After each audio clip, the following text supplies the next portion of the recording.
Привет всем! Сегодня мы познакомимся с замком во Франции, принесшим как радость, так и печаль своим жителям. Мы снимали здесь 2 раза в разное время года, и поэтому в видео будет присутствовать материал сразу из 2 поездок. Причем первый раз мы снимали здесь в непогоду, лил сильный дождь и был ветер, а второй раз мы приехали в солнечный день, поэтому разницу вы, конечно же, заметите. Глядя на тяжелый вид замка, сразу думаешь о готических трагических романах, которым тут самое место. Отчасти это так и было, но давайте разбираться по порядку.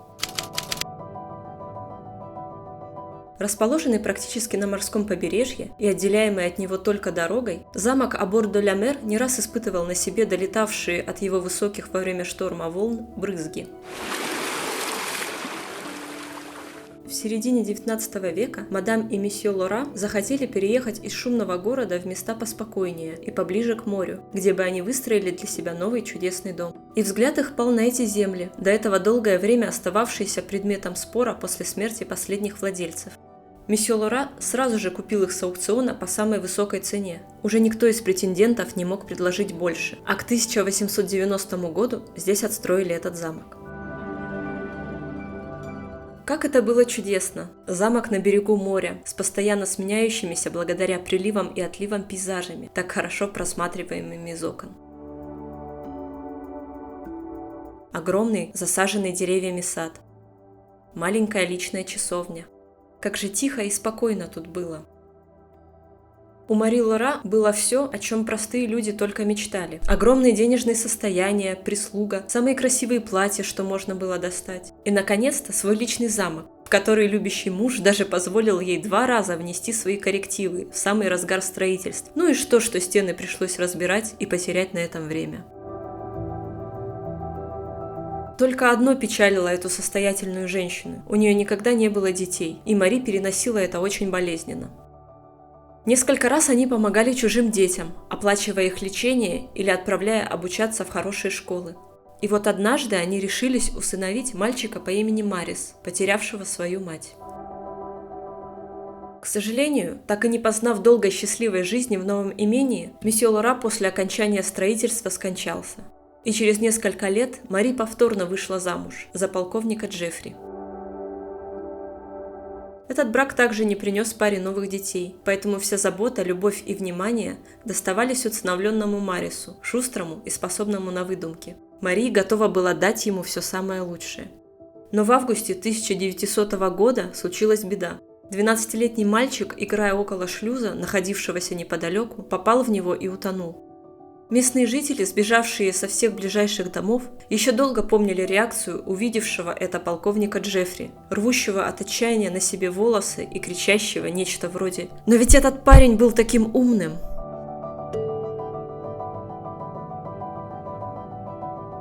Мари не перенесла этого удара и сошла с ума. Никакие богатства, замки и деньги не могли больше сделать ее счастливой. Полковник Джеффри был в отчаянии и не знал, что делать с больной женой, пока не увидел ее бросающей пачки денег в разведенный камин. И это было последней каплей.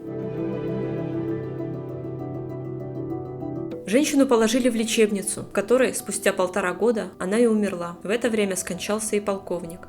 Так как после смерти Мариса у пары не осталось наследников, они завещали свое имение организации, занимающейся больными туберкулезом детьми, чтобы здешний морской воздух возвращал их к жизни. Вот такая история здесь произошла. Но надо сказать, что нет худа без добра. После семьи Лора в замке действительно обосновался медицинский центр, владевший зданием до 2010 года, а потом перепродавший его городу. И надо сказать, что последние десятилетия здание практически не использовалось. А в нашем сегодняшнем видео мы пройдемся с вами по остаткам того, что когда-то служило местом для лечения больных.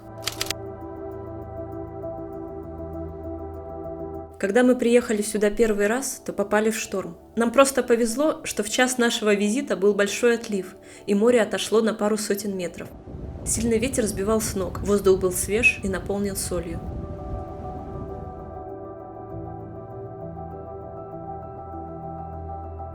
В такую погоду место выглядело совершенно безрадостным. Высокие башни замка с заколоченными окнами, где уже давно не загорался свет, словно бы нависали над тобой тяжелым грузом. Глянув на них еще раз, мы зашли внутрь. И сразу попали в лабиринты подвала, где с одной стороны раньше стояла отопительная система, Посредине были многочисленные душевые и туалеты, а в другом конце располагались кладовки и, возможно, бывшая кухня.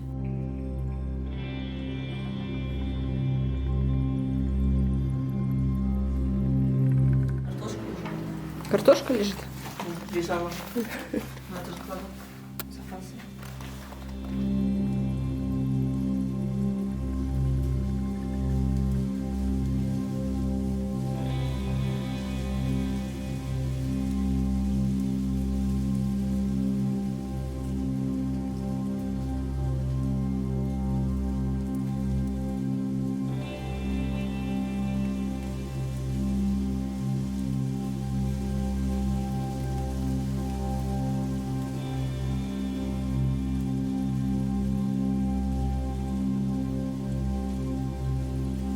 Из подвала на первый этаж вела самодельная деревянная лестница, поставленная здесь вместо обваливающейся винтовой, проходящей через все этажи. Ее остатки, все еще существующие между вторым и третьим этажами, подгнившие от влажности и времени, висели у нас над головой, когда мы поднимались. Первый этаж встретил нас фиолетовым и синим цветом своих стен. Довольно неожиданное дизайнерское решение, не совсем вяжущееся с общим видом здания. А Марис такого здесь раньше нет? Фень? Слушай, я не помню. Я тоже не помню. Слева от нас был проход сразу в главный зал, при первых владельцев бывшей гостиной, а при последующих – одной из палат, где лежали пациенты. Зал был пустым, не считая шикарного камина в испано-арабском стиле, да старой маленькой ванной, где когда-то купали больных.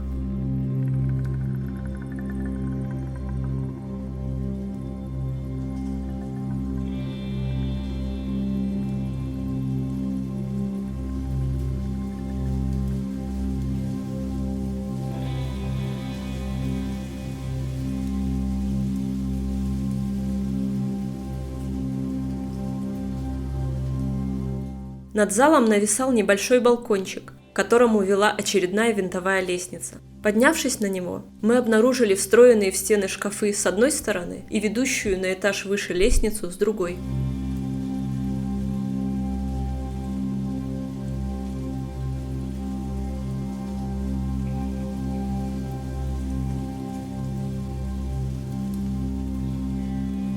Так мы и ходили по этим лабиринтам, то спускаясь, то поднимаясь по многочисленным лестницам и с трудом пытаясь удержать в голове план этого огромного здания. Второй и третий этаж занимали в основном небольшие комнатки и санузлы, оборудованные на несколько персон.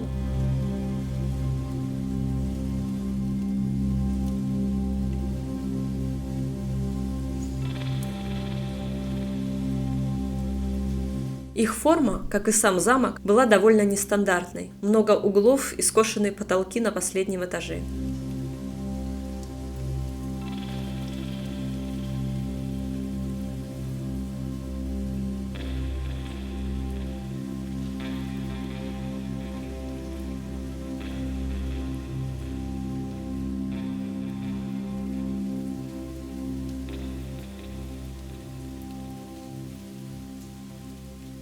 Здание сильно пострадало от вандалов. Граффити на стенах, разбитые стекла и даже побитые стены на чердаке. Стандартный набор, встречающийся во многих забытых хозяевами местах.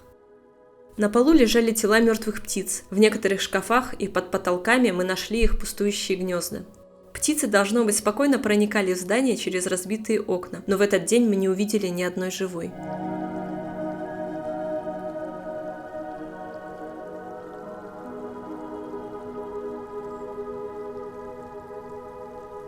С противоположной стороны замка той, через которую мы зашли, была еще одна лестница. Скорее всего, главная, широкая и выполненная из массивного дерева. Она связывала первый и второй этажи и в свете от ламп выглядела довольно громоздко. По таким обычно спускаются герои из фильмов ужасов про какие-нибудь проклятые дома.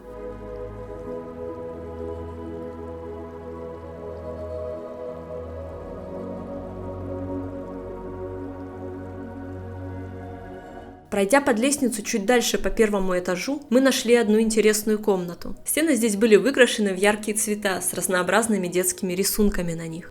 Конечно, краска уже сильно слезла, но некоторые нарисованные геометрические фигуры, звезды, животные и мультяшные персонажи все еще оставались видны. Скорее всего, во времена расположения в замке лечебницы здесь содержали детей помладше.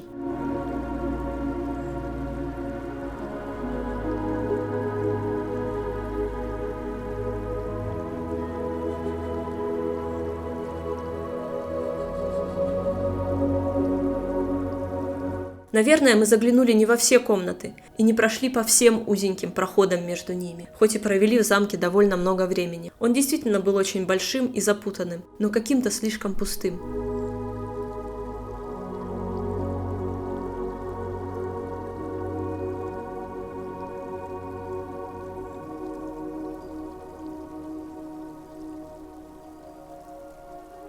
Мы тут с ребятами сошлись на том, что это такой вот типичный домик с привидениями должен быть, потому что тут так сильно гуляет ветер, хлопает окнами, хлопает дверьми, всем-всем-всем. Мы вышли во двор. Из-за бушевавшего здесь частенько ветра перед замком лежали огромные ветви сосен, сломленные под его напором. Здесь вот, если посмотреть вниз, видно, насколько сильные тут ветра, и как они ломают ветки. И какой сегодня сильный ветер тоже. Весь двор был также усыпан их массивными шишками, которые мы встретили и в самом замке. Кира, ты что, нашла шишку? Кир. Обойдя замок со всех сторон, мы обратили внимание, как много было в него разнообразных входов, сейчас закрытых и заколоченных. Как и все окна первого этажа, еще на всякий случай перекрытые металлическими сетками.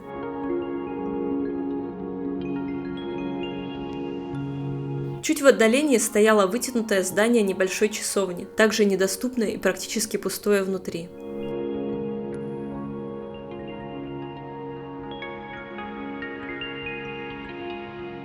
Поднявшись выше по ведущей от главных ворот на холм дороги, заметили вдалеке еще корпуса, когда-то также относившиеся к этой территории, но уже более современные. Было похоже, что они еще используются, поэтому мы туда не пошли.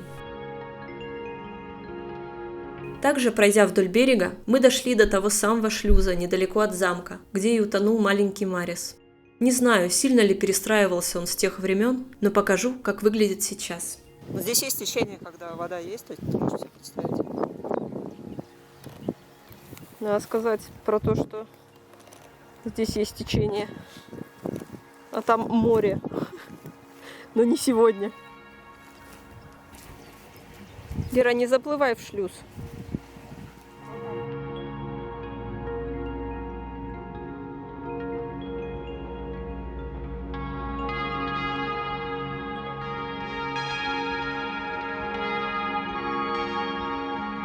Когда искала информацию о медицинском центре, который был раньше в замке, мне удалось найти человека, лечившегося здесь в детстве и подробно описавшего свое пребывание. Будучи уже в довольно почтенном возрасте, Мишель, а так звали этого человека, написал на городском форуме свою историю, в надежде найти других ребят, вместе с которыми он проходил здесь лечение. К сожалению, он также указал, что многих из тех, кого он нашел, больше нет в живых. Я предлагаю вам взглянуть на замок глазами 8-летнего Мишеля, которому это место дало билет к полноценной жизни, сделав его счастливым и здоровым, как того и хотели Мария и полковник.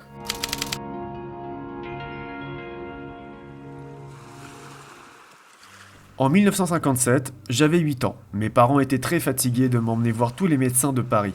Et ma famille a vite compris que si je voulais survivre, il fallait que l'on trouve une aide extérieure et radicale. C'est ainsi que je me suis retrouvé dans cette gare routière, la dernière qui se trouvait avant le terminus. J'étais accompagné d'un travailleur social, j'avais une valise en bois et j'étais vêtu de vêtements un peu trop grands pour moi que m'a remis le centre social. Je n'ai jamais ressenti une telle solitude auparavant. Le centre médical était situé sur la côte, près de la mer, dans un véritable château du 19e siècle construit avec un grand nombre de tours et de murs froids peu accueillants. Je voulais absolument fuir ces lieux. Comme tous les nouveaux arrivants, j'étais mis en quarantaine pendant 3 mois, dans un dortoir pour filtrer correctement le risque de tuberculose qui sévissait dans le pays durant l'après-guerre. Mon diagnostic m'indique que j'ai une tuberculose de la colonne vertébrale. Pendant 2 ans, je me suis rétabli en procédant à des exercices de gymnastique et j'ai suivi ma scolarité d'élève d'école primaire. L'influence religieuse sur tous les aspects de la vie dans cet endroit a été incroyablement forte. Le centre était composé des sœurs de la Miséricorde et de leurs infirmières. Sur le territoire, il y avait une petite chapelle où il m'arrivait de chanter avec la chorale. C'est durant les soirées que l'on célébrait les fêtes chrétiennes. À Pâques, on cherchait les sucreries cachées par les sœurs dans le château. Le jour de la Sainte Marie, les sœurs ornaient les couloirs du bâtiment avec des fleurs blanches, bleues, jaunes et de nuances roses. À Noël, on se précipitait tous ensemble pour aller préparer la table de fête. Le scoutisme, les jeux dans la nature, les prières, les activités créatives, les leçons de travail et les chansons auront été les principales activités parascolaires qui m'ont fait oublier mon sentiment de solitude. Le dimanche, c'était notre jour de liberté et on allait courir sur la côte et construire des châteaux de sable tout en jouant à la guerre de 100 ans. Le bâtiment du centre, lui, était divisé en plusieurs parties. Il y avait un secteur avec 3 niveaux pour les enfants ayant des diagnostics différents de tuberculose. Il y avait des salles de soins pour les infirmières, un réfectoire, des salles médicales et chirurgicales, des salles de loisirs mais également de rétablissement ou de physiothérapie. Nous étions plusieurs groupes d'enfants, composés d'environ 25 personnes et tous supervisés par des équipes d'infirmières.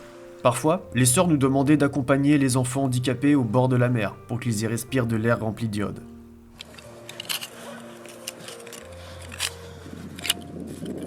Bien sûr que les sœurs étaient très gentilles avec nous et essayaient tant bien que mal de remplacer nos mères, en disant des mots affectueux quand nous manquions d'amour avant de nous coucher, quand nous étions malades ou simplement quand il était difficile de dormir. Elles nous ont aidés à écrire des lettres pour nos familles et nous aidaient aussi à lire leurs réponses à haute voix. Je me suis surtout attaché à ma sœur Marie-Louise. Elle était devenue ma deuxième mère. En l'espace de 2 ans, j'ai eu la chance de revoir ma famille 3 fois. 2 fois mon père et ma mère et 1 fois mon père avec mon oncle. Mais une fois qu'ils étaient partis, j'ai ressenti le même sentiment de solitude totale comme celui que j'ai vécu le premier jour où je suis arrivé ici. Heureusement que les gourmandises, les livres et les jouets reçus dans notre centre permettaient d'égayer un peu notre situation, et on partageait toujours ces biens avec nos colocataires. De temps en temps, on regardait nos vieilles photos de famille. Cela nous inspirait de la joie, mais aussi de l'espoir de les revoir rapidement. Quand je me suis finalement rétabli pour être prêt à vivre pleinement, c'était une nouvelle maison qui m'attendait. Mes parents avaient déménagé dans un autre village et il ne restait plus rien de la vieille atmosphère qui m'accompagnait toute mon enfance et à laquelle je voulais tellement revenir. À présent, j'entendais de plus en plus mes parents se crier dessus quand ils étaient dans la salle de bain. Mais j'étais incroyablement heureux à mon âge pour qu'ils me laissent vivre dans cette maison achetée spécialement pour moi. Des années se sont écoulées, j'ai grandi et je me suis marié. Après un certain temps, j'ai reçu des nouvelles de ma deuxième mère, Marie-Louise. Elle m'a retrouvé après tant d'années et avec ma femme, nous allions souvent lui rendre visite. Это сообщение Мишель написал 6-7 лет назад. К сожалению, у меня нет информации, удалось ли ему найти кого-то из друзей или знакомых, но я очень надеюсь, что так оно и было. Вот и все. Этот эпизод получился немного длиннее за счет 2 таких разных историй, но я очень надеюсь, что вам все равно все понравилось. Пожалуйста, не забывайте поставить лайк, который в дальнейшем поможет нам в развитии нашего канала. Ну и если вы новенький, то добро пожаловать. Обязательно подписывайтесь, потому что впереди будет еще много новых историй про заброшки и про людей, которые в них раньше жили. А на этом на сегодня все. Пока!